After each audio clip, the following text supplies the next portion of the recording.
కాంగ్రెస్ అధికార ప్రతినిధి అంబటి రాంబాబు మీడియాతో మాట్లాడుతున్నారు. ఇప్పుడు లైవ్ చూద్దాం. అసలు చంద్రబాబు నాయుడు గారు నిరాహార దీక్ష ఎందుకు చేపడుతున్నారు, వారు ఏమి డిమాండ్ చేస్తున్నారు అనేది ఇంతవరకు స్పష్టంగా చంద్రబాబు నాయుడు గారు చెప్పలేకపోతున్నారు. సీమాంధ్రలో ఉన్నటువంటి కోడెల శివప్రసాద్ లాంటి తెలుగుదేశం నాయకులందరూ రాష్ట్రం సమైక్యంగా ఉండాలంటారు. అలాగే తెలంగాణలో ఉన్నటువంటి నామా నాగేశ్వరరావు గారు, ఎర్రబల్లి దయాకర్ రావు గారు కేకులు కట్ చేసుకుంటారు. చంద్రబాబు నాయుడు గారు ఢిల్లీలో వెళ్లి నిరాహార దీక్ష చేస్తారు. చంద్రబాబు నాయుడు గారు రాష్ట్రపతికి ఇచ్చినటువంటి, ప్రణబ్ ముఖర్జీకి ఇచ్చినటువంటి లేఖని వెనక్కు తీసుకోకుండానే నిరాహార దీక్ష చేస్తున్నారంటే రాష్ట్రాన్ని త్వరితగతిన విభజించండి, ఇప్పటికే విభజన ఆలస్యం అవుతున్నది అనే ఉద్దేశంతోనే చంద్రబాబు నాయుడు గారు నిరాహార దీక్ష చేస్తున్నట్టుగా చాలా స్పష్టంగా అర్థమవుతా ఉన్నది. మీరు చూశారు, జూలై 30వ తారీఖున సిడబ్ల్యూసి ప్రకటన చేసింది. రాష్ట్ర విభజనకు మేము అనుకూలంగా ఉన్నాం. రేపే 31వ తారీఖునే కేబినెట్ నోటు ప్రవేశపెట్టబోతున్నాం. వితిన్ 24 అవర్స్ లో కేబినెట్ నోటు ప్రవేశపెట్టబోతున్నామని ఆ రోజున 30వ తారీఖున సిడబ్ల్యూసి ప్రకటించింది. కానీ అక్టోబర్ 3వ తారీఖున ప్రవేశపెట్టింది. అంటే సుమారుగా 63 రోజులు 64 రోజుల తర్వాత కేబినెట్ నోటు ప్రవేశపెట్టడం జరిగింది. అమ్మో, ఇంత ఆలస్యంగా మీరు కేబినెట్ నోటు ప్రవేశపెడితే ఎన్నికలలోపు రాష్ట్ర విభజన సాధ్యపడుతుందా, కాబట్టి ఈ ప్రయత్నాన్ని, ఈ ప్రక్రియని వేగవంతం చేయండి అనే ఉద్దేశంతోనే చంద్రబాబు నాయుడు గారు ఢిల్లీలో నిరాహార దీక్ష చేపట్టడం అనేది మనందరికీ చాలా స్పష్టంగా అర్థమవుతున్నటువంటి విషయం. మరి వెంటనే మరుసటి రోజునే మేము కేబినెట్ నోటు ప్రవేశపెడతామని చెప్పినటువంటి కేంద్ర ప్రభుత్వం లేదా కాంగ్రెస్ పార్టీ ఎందుకు 63 రోజులు పెట్టలేకపోయింది? దీనంతటికీ కారణం ఉద్యమం. సీమాంధ్రలో జరుగుతున్నటువంటి మహోద్యమాన్ని చూసి నోటు పెడితే ప్రమాదమని తాత్సారం చేసి ఇప్పటికి నోటు పెట్టారు. ఈ నోటు కూడా పెట్టిన తర్వాత ఆమోదం పొంది, అలాగే గ్రూప్ ఆఫ్ మినిస్టర్స్ వచ్చి, తర్వాత శాసనసభకు వచ్చి, తర్వాత మళ్ళా బిల్ అయ్యే సమయం ఎప్పుడవుతుందో అర్థం కాకుండా ఉన్నది. మాకున్న అవగాహన మేరకు కాంగ్రెస్ పార్టీ చేసేటటువంటి ప్రయత్నం ఎన్నికల లోపు సాధ్యం కాదు, ఎన్నికలు అయిన తర్వాత మాత్రమే కుదురుతుంది. ఎన్నికలు అయిన తర్వాత ఈ రాష్ట్ర విభజన చేయటం ఎవరి వల్ల కాదు అనేటువంటి భావన వాళ్ళందరిలో ఉన్నటువంటి విషయం మీకు మేము మనవి చేస్తున్నా. ఇవాళ దిగ్విజయ్ సింగ్ గారు అన్నారు ప్యాకేజ్ ఇస్తారట. అంటే చంద్రబాబు నాయుడు గారు అడిగినటువంటి ప్యాకేజ్ ఇవ్వడానికి ఆయన సిద్ధంగా ఉన్నట్టుగా అర్థమవుతా ఉన్నది. చంద్రబాబు నాయుడు గారు కూడా ప్యాకేజీ కావాలనేటువంటి ప్రయత్నం చేసినటువంటి సందర్భాన్ని మనం చూశాం. ఆయన 30వ తారీఖున ప్రకటన వెలువడితే 31వ తారీఖున ప్రెస్ మీట్ పెట్టి 4 నుంచి 5 లక్షల కోట్ల వరకు రాజధాని నిర్మించుకోవడానికి మీ కేంద్ర ప్రభుత్వం ప్యాకేజీ ప్రకటించమని ఆయనే డిమాండ్ చేసినటువంటి వైనాన్ని మనం చూశాం. ఆయన ఇవాళ నిరాహార దీక్ష చేస్తున్నాడంటే 4 కోట్లు 5 కోట్ల కోసం ఇవాళ నిరాహార దీక్ష చేస్తున్నారు. 4 లక్షల 5 లక్షల కోట్ల కోసం. అదేమంటే ఇద్దరిని పిలిచి సంప్రదించండి, ఇద్దరితో మాట్లాడండి, త్వరితగతిన ఈ రాష్ట్రాన్ని విభజన చేయండి అనేటువంటి మాట చంద్రబాబు నాయుడు గారు మాట్లాడుతున్నారంటే సీమాంధ్రలో జరుగుతున్నటువంటి ఉద్యమాన్ని చంద్రబాబు నాయుడు గారు అలాగే దిగ్విజయ్ సింగ్ గారు కించపరిచే విధంగా ఇవాళ మాట్లాడుతున్నటువంటి ధోరణి మనం గమనిస్తూ ఉన్నాం. చంద్రబాబు నాయుడు గారు ఆత్మగౌరవ యాత్రని చేశారు. కృష్ణా గుంటూరు జిల్లాల్లో ఆత్మగౌరవ యాత్ర చేసిన తర్వాత సెప్టెంబర్ 21ని ఢిల్లీ వెళ్లి రాష్ట్రపతి గారిని కలిశారు. అలాగే కాంగ్రెస్ హైకమాండ్ పెద్దల్ని కూడా కలిశారు. ఇంకా చాలా మంది నాయకుల్ని కలిశారు. కలిసి చంద్రబాబు నాయుడు గారు ఏం చెప్పారు?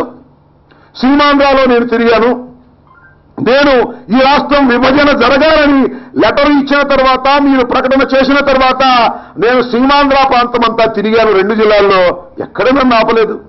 సీమాంధ్రలో అసలు ఉద్యమమే లేదు. సీమాంధ్రలో ఉద్యమం లేకపోగా నేను వెళ్ళిన ప్రతి చోట నాకు జేజేలు పలికారు.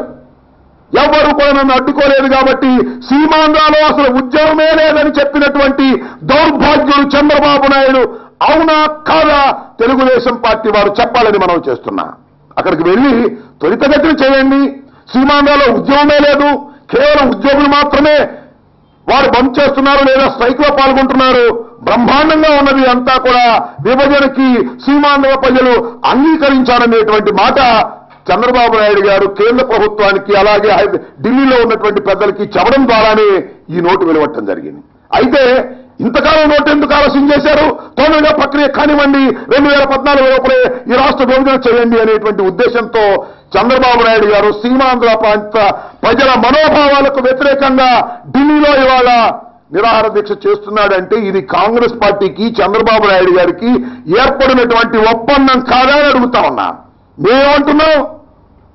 మీరు చేసినటువంటి ప్రకటన తప్పు, వెనక్కి తీసుకోవాలని మేము ఉద్యమంలో పాల్గొంటుంటే చంద్రబాబు నాయుడు గారు మాకు ప్యాకేజీలు ఇవ్వండి, తొందరగా చేసేయండి ఈ ప్రక్రియ అంతా కూడా అంటున్నాడంటే ఎవరితో కుమ్మక్కయ్యారు చంద్రబాబు?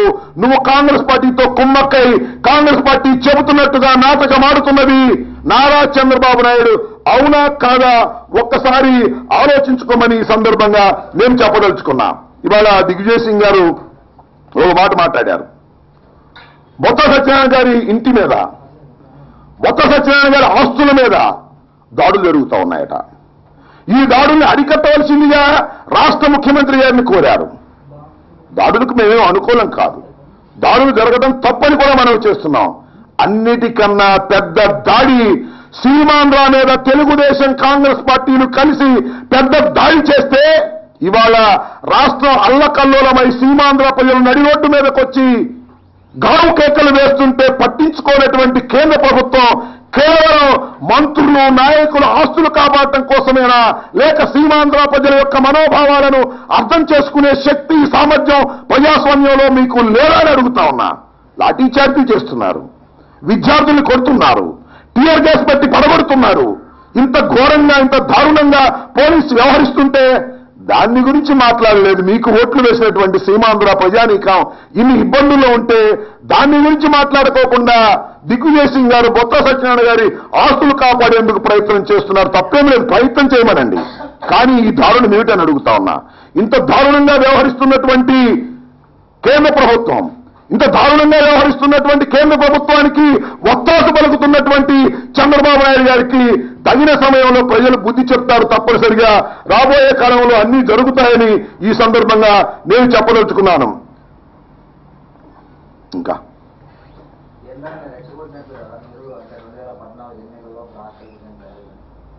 కేంద్రం రెచ్చగొట్టడమే ఉంది, ప్రక్రియ జరిగే అవకాశం లేదని చెప్తున్నాం. నేను ఒకటే చెప్తున్నా, కేంద్ర ప్రభుత్వాన్ని రెచ్చగొడితే రెచ్చబోతుందా? మేము రెచ్చగొడితేనే చేస్తున్నా. కేంద్ర ప్రభుత్వం కాంగ్రెస్ పార్టీ సిడబ్ల్యూసి తీసుకున్నటువంటి నిర్ణయాన్ని అమలు చేయడంలో 2 నెలల జాప్యం ఎందుకు జరిగింది అంటే వారికి చిత్తశుద్ధి లేదు.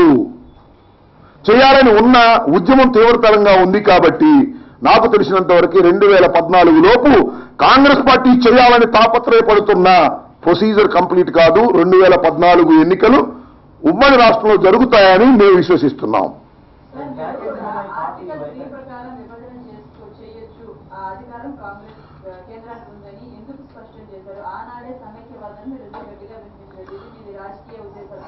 ఓకే, ఆర్టికల్ 3ని వైఎస్ఆర్ కాంగ్రెస్ పార్టీ కనిపెట్టినట్టుగా కొంతమంది చెబుతున్నారు, ఎవరికి తెలియదు అన్నట్టుగా. ఆర్టికల్ 3 అనేది రాజ్యాంగంలో ఉన్నదనే విషయాన్ని వైఎస్ఆర్ కాంగ్రెస్ పార్టీయే కనుగొన్న విధంగా కొందరు మాట్లాడుతున్నారు. మా లెటర్ పూర్తి పాఠాన్ని చదవకోకుండా ఏదో సామి చెప్తారు, 4 గుడ్డోళ్ళు కలిసి ఏనుగు ఎలా ఉందో చెప్పమంటే తోక పట్టుకుని సన్నగా బారుగా ఉందన్నాడు ఒక ఆయన. తొన్నం పట్టుకుని బారుగా తొన్నం ఇంత రావనుంది, ఏనుగు కూడా అలాగే ఉంటుంది అన్నాడంట. అలా గుడ్డోళ్ళ సామెతగా కాదు, ఏనుగు మొత్తాన్ని చూడగలిగిన శక్తి ఉన్న చూపున్న వాళ్ళు చూడండి, లెటర్ మొత్తాన్ని చదివి చెప్పండి. ఆర్టికల్ 3 ప్రకారం రాష్ట్రాన్ని విభజించాలన్నా సమైక్యంగా ఉంచాలన్నా కేంద్ర ప్రభుత్వం సర్వాధికారాలు ఉన్నాయి. ఎందుకు మమ్మల్ని ఇబ్బంది పెడతారు? రాష్ట్రాన్ని మీరు విభజించాలని అనుకుంటే ఒక తండ్రిలాగా ఉభయంతో మాట్లాడి ఉభయంతో చర్చించి ఇద్దరు సంతోషపడే విధంగా మీరు చేయండి అంటే వారు చేసింది ఇదే అని అడుగుతా ఉన్నా. ఒక తండ్రిలాగా వ్యవహరించలేదు కాబట్టే ఇవాళ మేము ప్రశ్నిస్తున్నాం. ఒక ప్రాంతం గగ్గోలు పెడతా ఉంటే ఈ రాష్ట్రంలో 60% ఉన్నటువంటి ప్రజానీకం రోడ్డు మీదకొచ్చి సమైక్యం సమైక్యం అని నిలదీస్తుంటే తండ్రిలాగా వ్యవహరించారని అడుగుతా ఉన్నాం.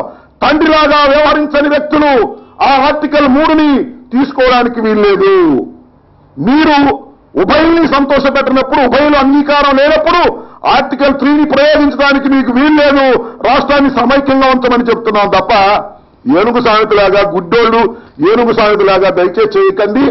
మేము ఇచ్చినటువంటి షిండేకి ఇచ్చినటువంటి లెటర్ మొత్తాన్ని, పూర్తి పాఠాన్ని చదివి చెప్పమని ఆ గుడ్డి వాళ్ళందరికీ కూడా మనవి చేస్తున్నా. ఆయన చెప్తాడు. ఒక్క నిమిషం. చంద్రబాబు నాయుడు గారు ఇచ్చిన లెటర్ ఏమన్నాడు? చంద్రబాబు నాయుడు గారు ఈ రాష్ట్ర విభజనకు మాకు అభ్యంతరం లేదు అని ఇచ్చారంటే ఇంకేమలా 100 సార్లు, ఒక్క నిమిషం, 100 సార్లు చదువుకోండి. అంతేకాకుండా 2009లో ఆయన టీఆర్ఎస్ తో పొత్తు పెట్టుకున్నప్పుడు మేనిఫెస్టోలో సైతం పెట్టాడు, మమ్మల్ని గెలిపిస్తే రాష్ట్ర విభజనకు కావలసినటువంటి న్యాయపరమైనటువంటి అన్ని ప్రక్రియలు మేము చేపడతామని ప్రకటించాడు తప్ప ఇవాళ మాట్లాడుతున్న నీళ్లు గురించి కానీ, ఇవాళ మాట్లాడుతున్న ఆందోళన గురించి కానీ, దాని గురించి ఎక్కడైనా చంద్రబాబు ప్రస్తావించినట్టుగా చెప్పమంటున్నా నేను ఆ లెటర్ మొత్తంలో. ఏమి సమన్వయం చేస్తారు? ఓ పక్కన మర్డర్ జరిగిపోతా ఉంటే, ఓ పక్క నుంచి పొడి చేస్తా ఉంటే చర్చించుకుందాం అంటే పొడవటం ఆపండి. నేను ఒక్క మాట అన్నానా? ఇద్దరిని పిలిచి మాట్లాడాలి, ఇద్దరితో చర్చించాలి అనేటువంటి చంద్రబాబు నాయుడు ఇద్దరితో పిలిచి మాట్లాడి చర్చించేంత వరకు మీ ప్రక్రియ ఆపమనేటువంటి ధైర్యం చంద్రబాబుకు ఎందుకు లేకుండా పోయిందని అడుగుతా ఉన్నా. మీ ప్రక్రియ ఆపండి.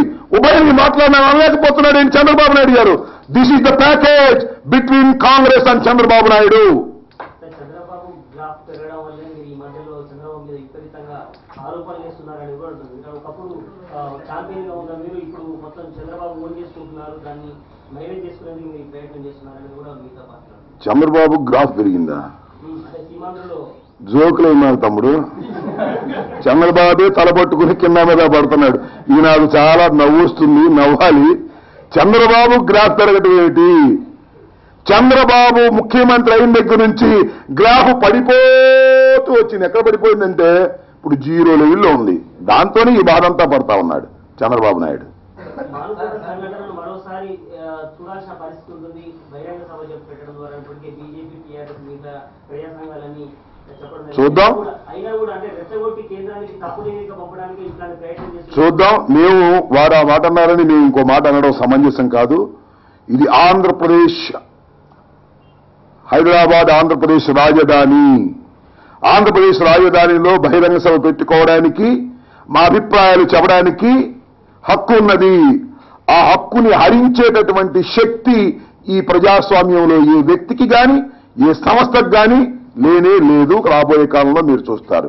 అదే మందకృష్ణ వారికి గుంటూరులో పెట్టినప్పుడు ప్రజా